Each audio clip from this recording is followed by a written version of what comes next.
Hi everyone, I'm going to be doing this part of this picture here. I just thought I'd show you the whole page so you could see which page. This is from Enchanted Forest.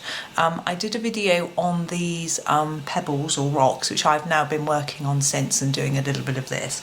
But I'm going to be working on this part here. I'm going to zoom in now and show you my idea. Now, I was thinking of this bit at the top here. I'm going to go over the background in an olivey green pastel, and then I'm going to do colours for all the foliage in the sorts of green shades, and obviously browns for the tree and things like that. I'm going to keep it quite sort of natural looking, and even like the mushrooms, which I might normally do a really bright red, I might do a sort of browny orangey colour, just to sort of keep it in sort of natural neutral tones. So with this bit here, I'm just going to try and get it into shot. I'm going to do a similar thing. Now, I often find, what on earth is this and what do we do with it? You ask yourself. In Johanna's magical forest world, it could be anything. It could be flowers growing underground, it could be moss, it could be lichen on rocks, it could be anything. I'm going to take a selection of my Polychromos pencils. I'll just sort of show you the sorts of colours that I'm going to be using. So these sorts of browns I've decided to use for this, to keep it more sort of natural colour. And I shall do a darker brown, because I've decided what colour I'm doing here, this sort of brown in these spaces to look like soil. I wanted a slightly different shade, but I still wanted to keep it in this sort of same tone. So I thought I would just show you a few of them so that you can sort of have an idea of what you might want to do with this. So I'm going to do this one first. I think it's quite fun. Now I'm just going to start colouring. Haven't got my, oh yeah, hold on a minute. Sorry, I need this with me. It's my colour chart from my Faber Castell to tell you what number it is. Because this is the this is number 187. This is burnt ochre. This is how I know the numbers, because it's so small. I've only got a number. I haven't got a name on there. So that's the burnt ochre. So I'm going to start off with a layer of this first, and I'm just going to do a really gentle layer, using a sort of round and round motion like this. Or people call this scumbling. So that's what I'm going to do to start with. Now you could do these so that you do them all one colour and sort of ignore Johanna's sort of lines and textures that she's drawn on there and just let them shine through on their own. Or you could use them to make develop some shading and shadow, which is what I'm going to do. Now when they're smaller, like some of them, like maybe that one there, if they were all that small, I might be tempted to sort of ignore the pattern and just colour the whole thing in a block. But because these are quite big, I think there's plenty of room for us to have a play with the textures and things. So I'm just going to make sure this bit around the edge has got a nice bit of colour on, and this bit here, because I've already planned what I'm doing with this. And that's going to work with what I'm doing. I've been planning it while I was colouring in these the stones over here and doing these brown lines, because there wasn't a lot of thought to colours and things like that. I just I started planning what I was doing for this. So I'm going to grab a terracotta, and my idea is to do a darker layer on this edge here and then fade it in towards the centre of the object. I mean, what is this? I don't know whether it's moss, lichen, a plant, I just don't know, or some sort of fungus. If you've got any ideas, let me know in the comments. I'd love to know what you think it is, or if Johanna's ever mentioned. I've watched a lot of her videos, but this is quite an old book of hers, so I don't know if she was even doing lives and things like that back then. So anyway, I'm going to do a similar thing at the centre. So I'm going to do more layers of colour here, then lighten it towards the centre here as well.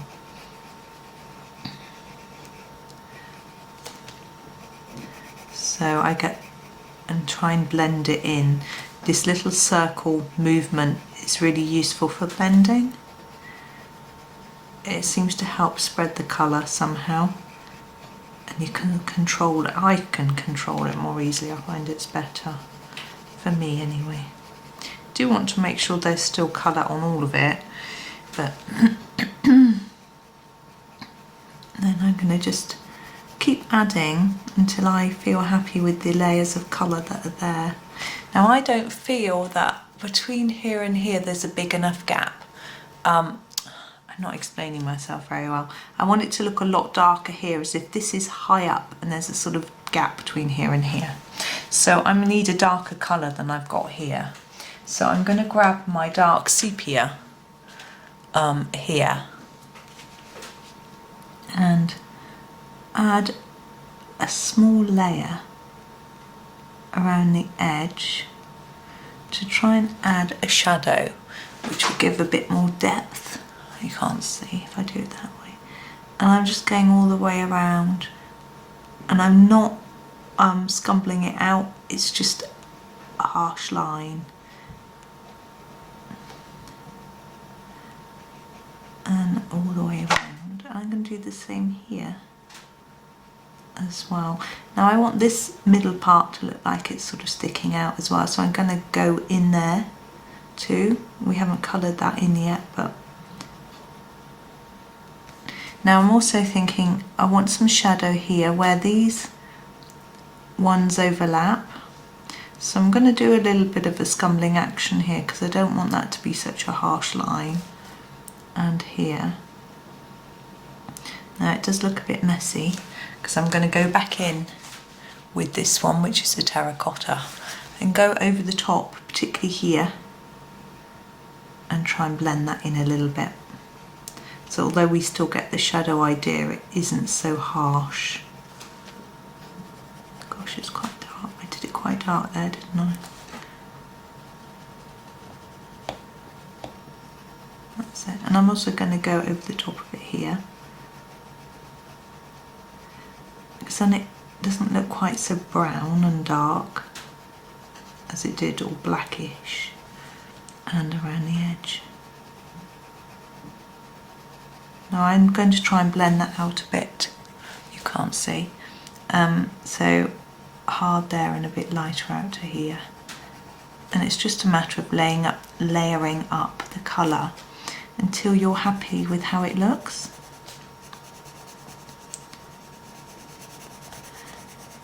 So I'm going to deal with this main bit until I'm happy, and then I will do the centre part after. I'm going to go over that a bit more.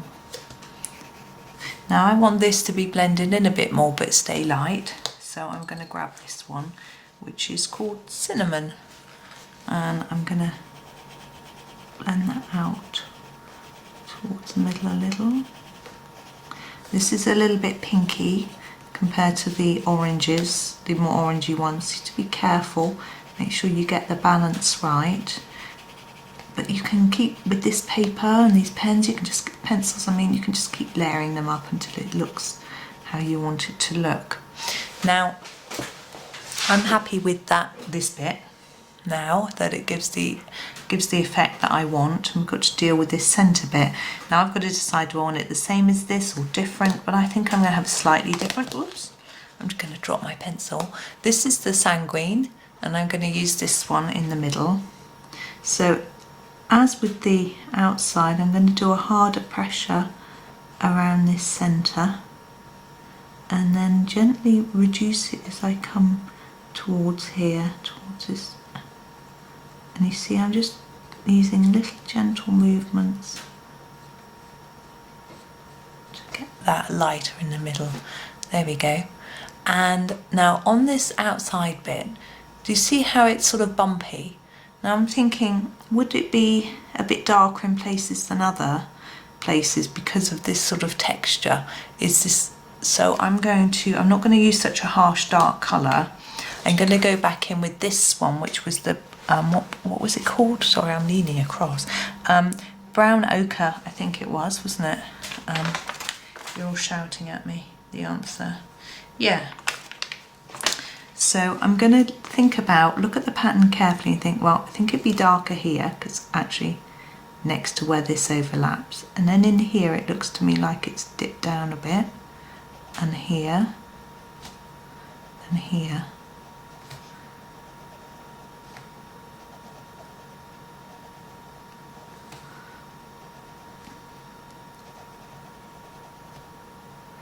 I think that goes down there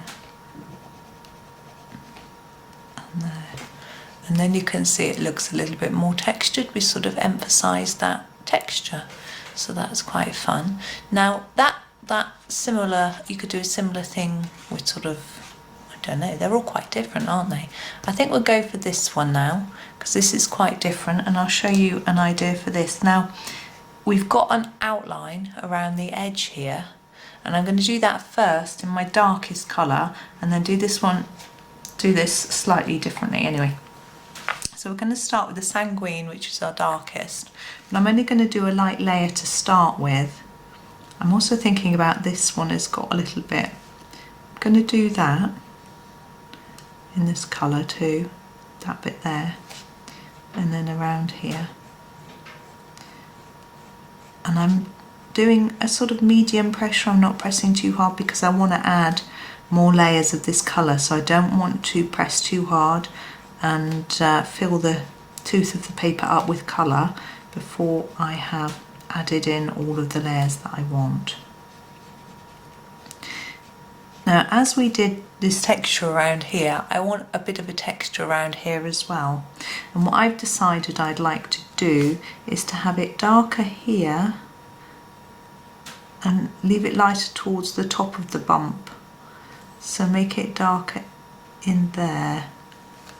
I don't know if you can see, it's quite small, but I shall continue and hopefully you'll get the idea. So where it's lower in between these bits, I don't know, can I zoom in a bit more, make it a little bit easier for you to see? Oh, we've gone too far, not really. Hopefully you can see, and a bit darker in there and in there. And what I tend to do is draw a little harsh line there where the two of these sort of bits meet, and then spread the colour up a little bit, gently up, making sure the darkest bit is the first bit I draw, and then I just fade it up a little bit and do the same all the way through.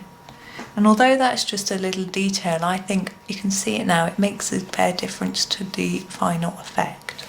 Now what I'm going to do with the rest of this is to start with the terracotta, and I'm going to make it, I want to make it darker down here where all the pieces meet, and then lighter towards the ends. Now I'm not going to deal with each one separately in this centre area, it's all too cluttered, so I'm just going to put down quite a hard layer of colour.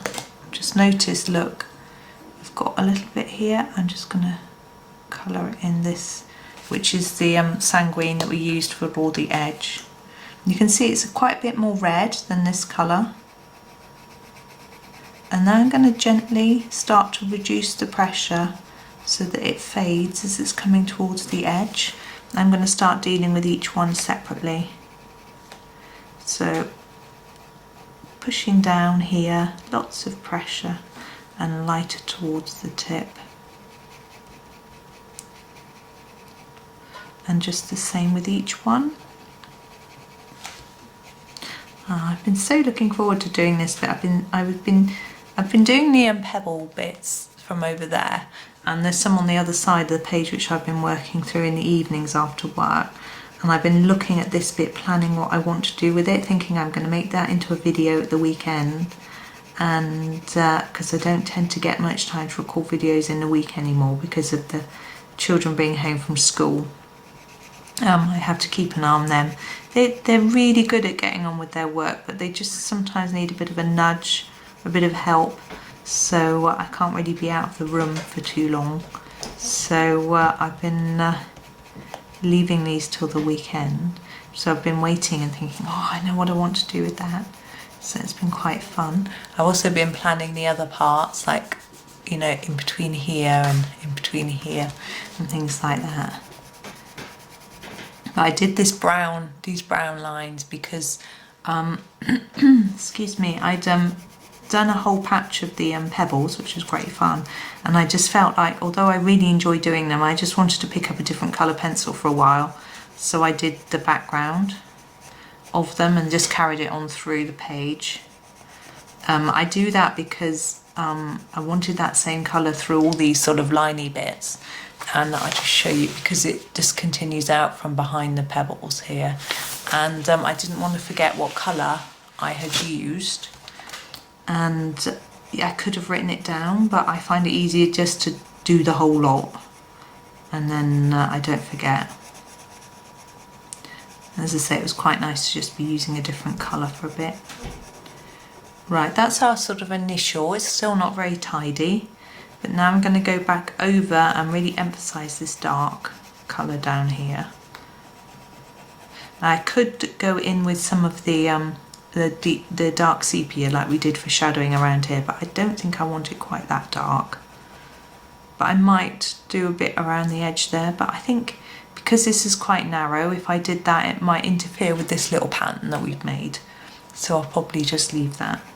So now what I'm going to try and do is taper the colour off about here and just try and make sure it's blended nicely, and then I'm going to grab the cinnamon colour that we used for this one to just take it to the tips and make sure it's blended without adding that much more colour. You could use an even lighter colour if you've got one in a different set. The thing with the polychromos is there aren't loads of light colour. Actually there is a light flesh, but it's a bit pinky. It wasn't quite what I was after. But some sets have more lighter colours, so that could be an option if you're using a different set of colours. I just want to make sure there aren't big blobs of white paper where I haven't properly blended it through to the end.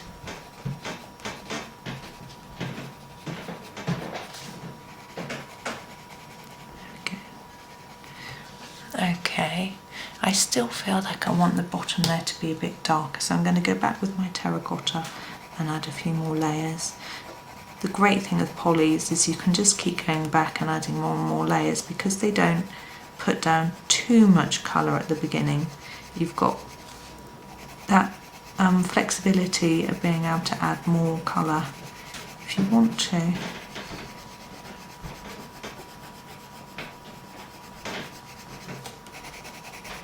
There we go. There, so that's another one done. Should we do, let's have a look. I'm trying to see if there's one that looks quite different that we could have a go at. See, these look like flowers, don't they? They're rather pretty. And this one, maybe we'll do this one. Yeah, we'll do this one. I'm just trying to think about what to do with it. Again, we've got this outside bit, like we have with this one. I don't want to make it the same colour as this one because it's next to it. So I'm also thinking about the shadow because there's no shading across there. Like we did some shadow here where these were overlapping. I'm thinking maybe I should have done a bit here. So I'm going to grab my dark sepia, just do a little bit along here. And that's something that I'll have to continue all the way up through the others. I'm not going to do it now, but just so that it looks, I'm just using my terracotta to blend that in a bit, just so it looks consistent. There we go. So I think we'll do this one. Now, as I say, we're doing this outside bit. Perhaps this one's lighter, this one's darker. Let's go with a sort of middly colour. So let's go with the terracotta. I'm just going to sharpen it. I use my Staedtler Noris Club sharpener for polychromos. I find it's really good. This one's getting a bit blunt. And how can you tell? Well, when you turn the pencil in the sharpener, sometimes it seems to slide past the blade without contacting it and sharpening, and that's how I start to tell it's blunt. Another big thing is that if it keeps breaking the leads, if they don't sharpen, they just break inside, then it's blunt, unless it's full. If it gets full of shavings, the barrel, then they will break. I'm going to do the same as I did on this one, so I'm going to do a darker bit here and here, like this, all the way through.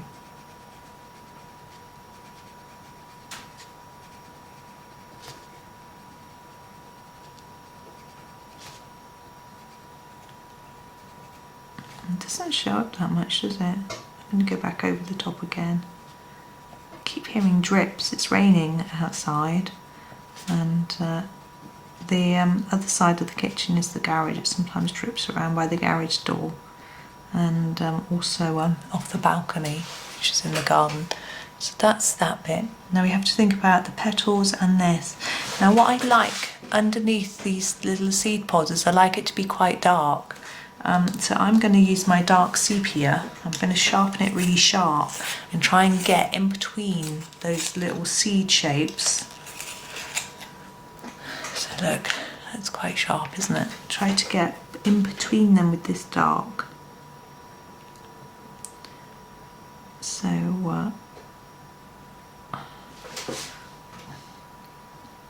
I love this dark sepia colour. I use it for shadows and shading. Because it's not completely black, it doesn't look as dirty. Sometimes if I add black to things, it can look a bit dirty. I think often shadows aren't completely black anyway. It depends what it is that you're colouring. There we go. I think that's pretty much all done. So we have to decide on the colour of the petals and the seeds. So I've got all these little colours to pick from, and I'm just trying to think about what will work with this. I mean, in these two we've used the terracotta for the main colour in both, so maybe I'll keep that consistent through, so I'll use that for the petals. So that's what I'm going to do. And what I fancy doing for these is do them darker in the middle and lighter towards the edge, just to make them look more interesting. And I think they would be darker in the middle because they're near to those seed pods.